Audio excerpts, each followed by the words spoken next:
Ny mofinaina isan'andro atolotry ny mpitandrina rakotina valina maoly.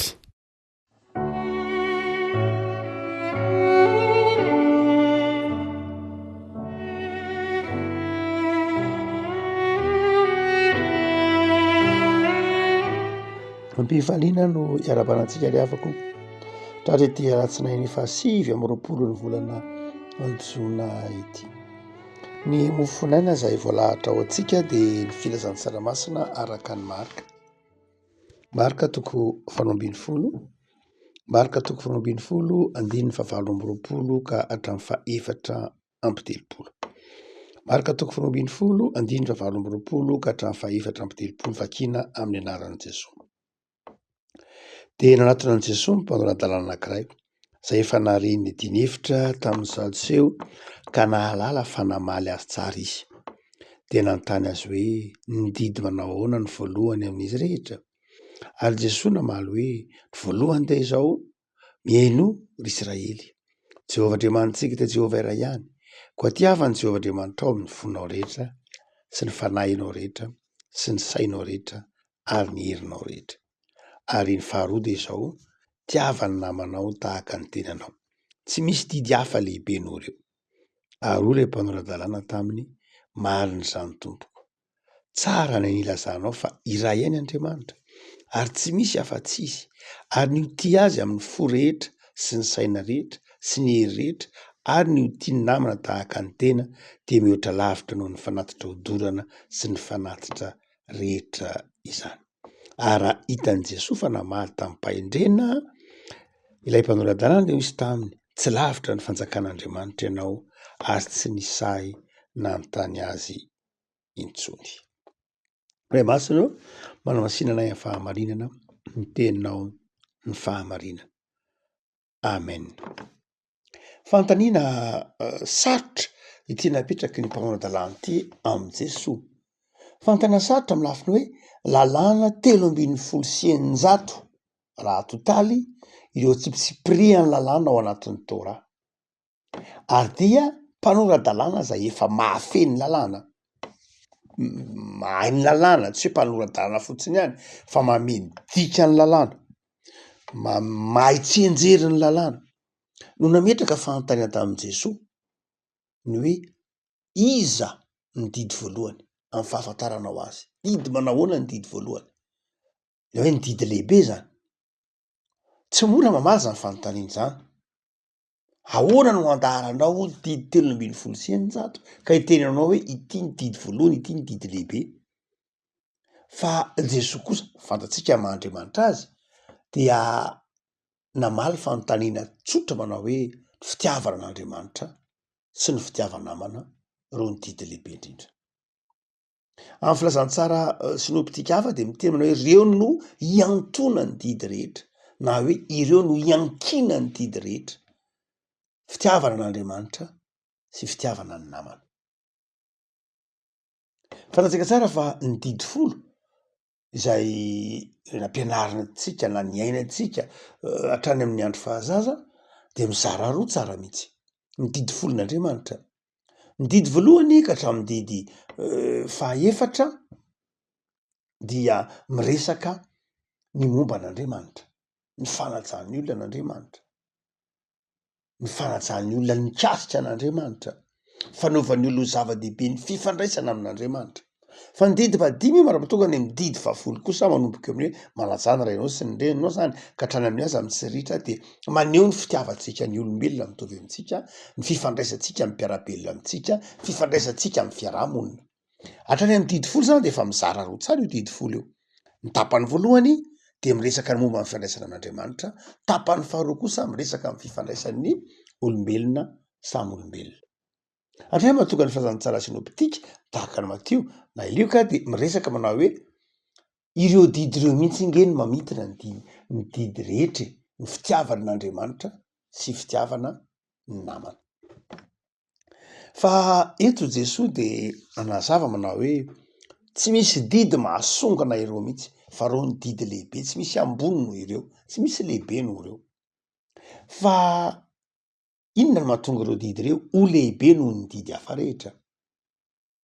ro didy hafa zay hitatsika amin'ny akamaroany deo zay hitatsika ny soatra masina dia indrindra tamin'ny nanazavan'ny fariseo mba ny mpanorandalàna ny didin'Andriamanitra dia ny didy zay ampianarin'izy ireo dia didy zay mivoy ny fandrarana, mivoy ny fametrahana ny enta-mavesatra eo antsoroko ny olona ka mahatonga an' Jesosy miteny tamin'ireo mpanorandalàna sy ny fariseo sy ny sadoseo reo manao hoe nareo tsy ho tafiditra ny fanjakan'Andriamanitra fa ny olona indray mibanareo tsiditra ny fanjakan'Andriamanitra ary nareo mametraka entana sy zioga eo antsoroko ny olona ka manjary zioga sy enta-mavesatra amin'ny olona ny fanompona an'Andriamanitra, manjary enta-mavesatra amin'ny olona ny fanompona an'Andriamanitra satria ny lalàna izay ampianarina an'eo de tsy lalàna mamerina ny olona amin'ny fitiavana an'Andriamanitra sy ny fitiavana namana fa lalàna zay manavesatra azy ka mahatonga azy mieritreritra ho izy no manatona an'Andriamanitra fa tsy Andriamanitra ny manatona azy. Ary zay didy zay mandrakariva no nampianarina ny sadoseo sy ny mpanorandalàna mba amin'ny fariseo hoe ny olona ny manatona an'Andriamanitra, ny olona ny miezaka manatona an'Andriamanitra, ny olona ny manao ny tokony atao rehetra mba hanatona an'Andriamanitra. Ary re mahatonga le fariseo eto ny teny manao hoe ro didy reo de lehibe lavitra noho ny fanatitra, alatsadrasiny sy ny fombafomba rehetra ro didy reo.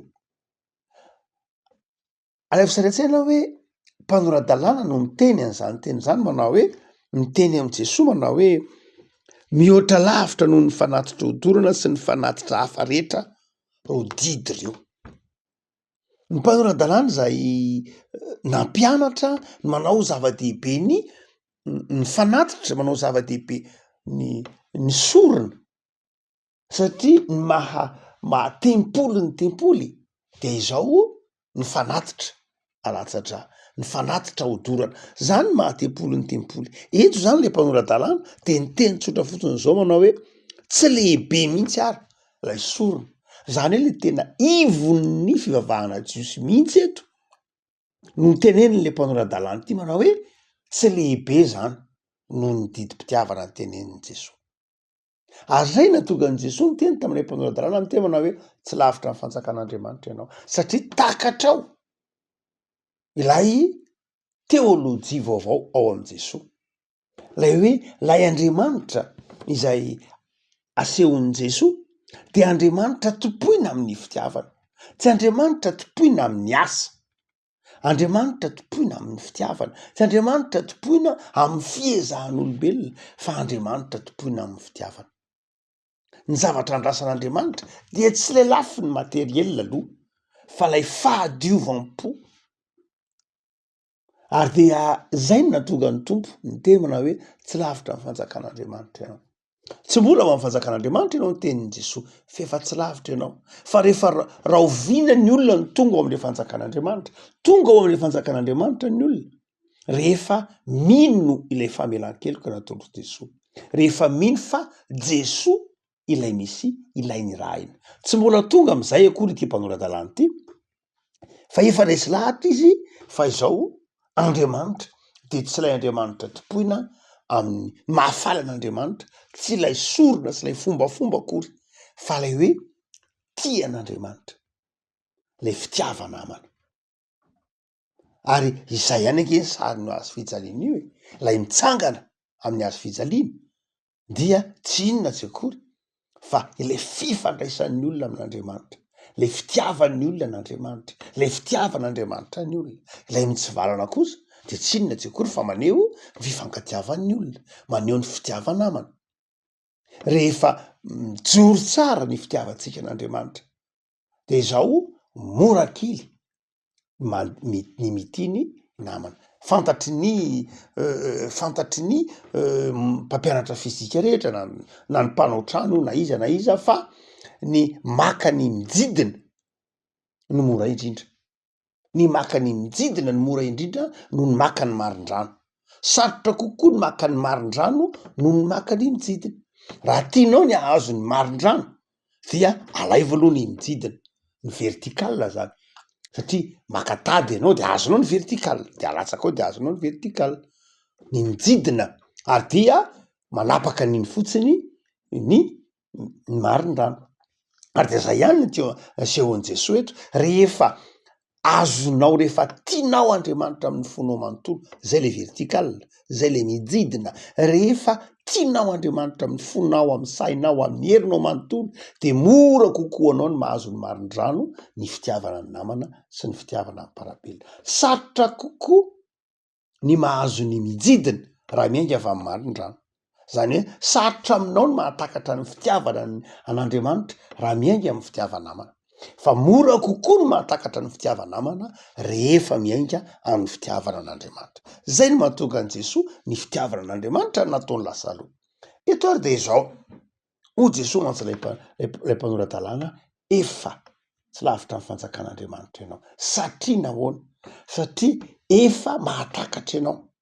Haikay mahatonga antsika ho eo akaiky ny fanjakan'Andriamanitra, ny fahafantarana, ny hevitra ny soratra masina, ny teolojia, de mahatonga antsika ho eo akaiky ny fanjakan'Andriamanitra, tsy lavitra ny fanjakan'Andriamanitra, ny savoary isan-karazany, ny momba ny soratra masina, ny fifehezana ny soratra masina, ny fahatakana ny soratra masina, mahatonga antsika ho akaiky ny fanjakan'Andriamanitra. Fa inona ny mahatonga antsika ho ao anaty ny fanjakan'Andriamanitra, na mahatonga ny fanjakan'Andriamanitra ho ao anaty sika? Ny finoana ihany.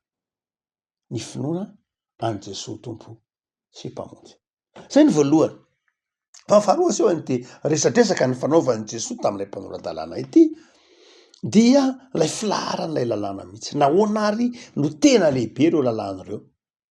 Ny antony dia teo amin'ny fomba fijery jiosy ny antsoina hoe lalàna, tsy ny fomba fijery ny baiboly akory, fa ny fomba fijery jiosy. Teo amin'ny fomba fijery jiosy dia ny mahamaika ny olona tamin'ny andron'ny fariseo sy ny mpanoran-dalàna isan-karazany, de izao ny andrara ihany. Ny andrara ny antsoina hoe lalàna dia midika hoe fandrarana. Fa Jesosy kosa no nanovany zay fomba fijery zay hoe ny lalàna nge tsy fandrarana. Satria nahamaika ny jiosy de ny interdit, ny lalàna, inona ny tsy azo atao, inona ny tsy azo atao, inona ny tsy azo atao, mba nahafahana mifehy ireo mpino tam'izany fotoana zany. Fa Jesosy kosa no nanova ilay paradigma ka nanao hoe ny lalàna nge, ny lalàn'Andriamanitra nge tsy ny fandrarana ny voalohany, fa ny tokony ataonao. Jesosy nanazava io manao hoe ny zava-dehibe amin'ny lalàna tsy ny fahafantarana ny tsy azo atao akory, satria namaika ny jiosy de nampahafantatra ny tsy azo atao, reto azo ny tsy azo atao, reto azo ny zavatra, fa namaika an' Jesosy de nampahafantatra ny olona manao hoe ny zava-dehibe de izao ny tokony atao. Ny lalàna mantsy de mizara roa, ny lalàna mahalalàna azy de sady mampahafantatra ny tokony atao no mba mahafantatra ny tsy tokony atao. Fa ny olana indraindray de izao ny toetsaitsika olombelona, de ny heverintsika fa ny lalàna de miainga mandrakariva amin'ny zavatra nataotsika, ka hoe tsika de tsaraina amin'ny zavatra nataotsika, amin'ny fahaizana hoe inona ny nataonao, dia ohatra hoe misy fandrarana atao eo, tia de tsy tokony atao, ka natao ihany zay dia tsaraina am'izay tsika. Izay mandrakariva no lojika ndreo mpanoran-dalàna hoe tsaraina zany ke tsaraina amin'ny zavatra nataoko e. Fa Jesosy no namadika izay fomba fijery zay hoe tandremo tsara, fa tsy hoe tsaraina amin'ny zavatra natao ihany anareo, fa tsaraina amin'ny zavatra tokony ho nataonareo fa tsy nataonareo. Izay toetsain'izay no zava-baovao mihitsy nahatonga an' Jesosy nge ny tenin'lay mpanompo ratsy hitantsika eo Matteo 5:20, ilay mpanompo ratsy zay nandevina lay talenta anankiray. Inona moa no nandrasana taminy? Ny olona rehetra rehetra moa zany atsika hoe rery roa voalohany, lay nomena talenta 5 sy nomena talenta 2, de izao inona nandrasana taminy? Matoa nomena azy lay talenta de ho ampitombony lay talenta, izy zany nanao ny tokony natao. Fa izao ilay nomena n'le talenta ray kosa natao hoe mpanompo ratsy, satria nahoana? Tsy nanao ny tokony natao izy, naleviny lay talenta.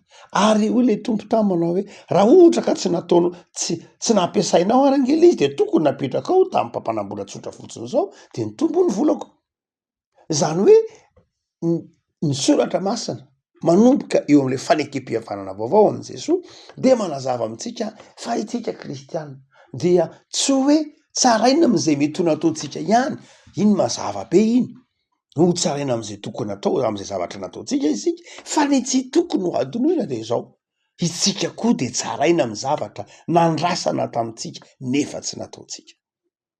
Io le mahatonga an' Jesoly teny manao hoe be de be any am-parany any isy olona ho diso fanantenana, iteny manao hoe za nge efa namoaka demoni tamin'ny anaranao, za efa nanasitrana, za efa nanao fahagagana tamin'ny anaranao, satria mihevitra foana izy fa le zavatra nataony itsarana azy iny aloha efa zava-dehibe, fa izao ho Jesoa misy zavatra hafa koa nge nandrasana taminareo fa tsy nataonareo e.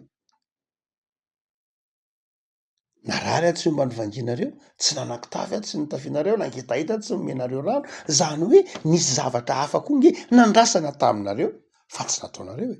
Nareo mieritreritra mandrakariva fa hoe izay ataonareo ny zava-dehibe, zava-dehibe zay ataonareo satria effort nataonareo iny, fa izao misy zavatra hafa koa nandrasana aminareo fa tsy nataonareo. Ary zay ity lalàna ity lalàna ity de izao lalàna jiosy dia lalàna mampireare, lalàna mampihibebo, satria lalàna mampirisika ny olona hanome toerana fotsiny ny firehareana tsy lay atao hoe atao, ary manjary lasa lalàna mahatonga ny olona mifampitsara hoe za nahavita ianao tsy manao nininy.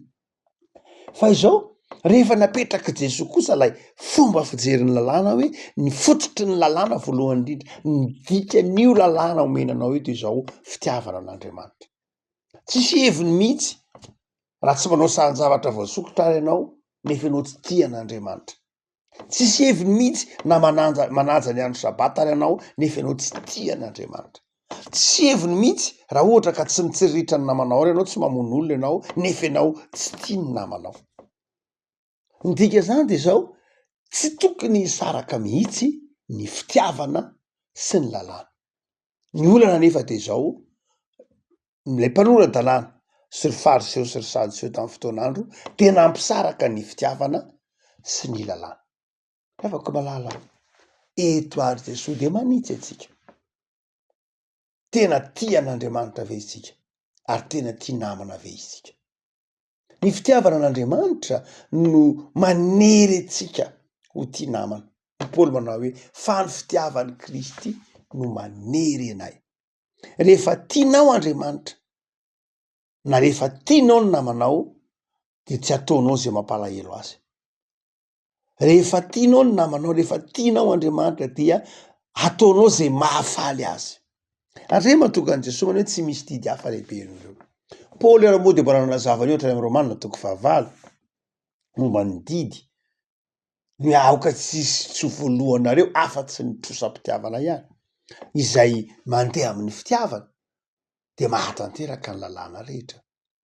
Refako malala ny fivavahana kristianina zay fivavahana zay manome toerana ny fitiavana, manome toerana ny fitiavana an'Andriamanitra sy ny fitiavana ny mpiarabelona koa am'ty fiandohan'ny herinandro ty ara de azo adinoina fa ny zavatra andrasan'Andriamanitra aminao de ny fitiavanao azy, tsy ny fitiavanao ny zavatra nomeny akory materiel io zany na ny zavatra tsy tsapahitanana, fa ny fitiavana azy.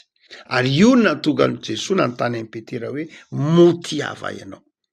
Zava-dehibe ny fitiavan'Andriamanitra, ary Andriamanitra nefa mahita ny ao am-potsika ary miandry zany hoe fitiavana izany, fitiavantsika azy. Ary ny zavatra andrasan'Andriamanitra amitsika amin'ny fifandraisantsika amin'ny mpiarabelona amitsika de ny fitiavan-namana, fitiavan-namana tahaka ny itiavantsika ny tenantsika.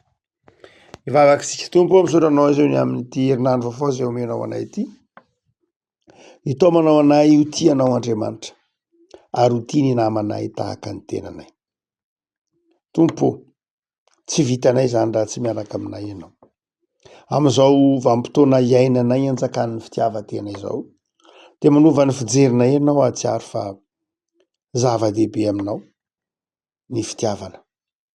De amboary ny vonay Tompo atsiaro fa ny fitiavana anao no andrasanao aminay, fototry ny lalàna rehetra, fototry ny atao rehetra de atao aminao zay ho tianao amin'ny fonay manontolo, ho tianao amin'ny fanahinay manontolo amin'ny sainay rehetra ary amin'ny herinay rehetra. De ho tiany namanay tahaka ny tenanay. Ny fanahinao masina tompotovy mitoetra betsaka ty anatinay ahavokaranay ny fitiavana sy ny asan'ny fitiavana namana sy ny fitiavana anao. Manomboka ny herinandro tompo teo amin'ny fifaliana sy faharetana fanaovana tsara zahay ary amin'ny fanomponanao. Meo anay ny fahasalamana hery-tanjaka ho entinay manompo anao. Manam-pianay ianao tompo amin'izay rehetra tiana ho tanterahinay mamakivaky ity herinandro ity.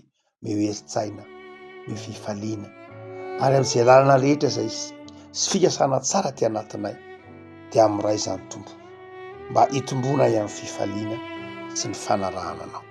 De mametraka ty herinandro ty eo mba amin'ny fahasoavanao zahay Jesosy.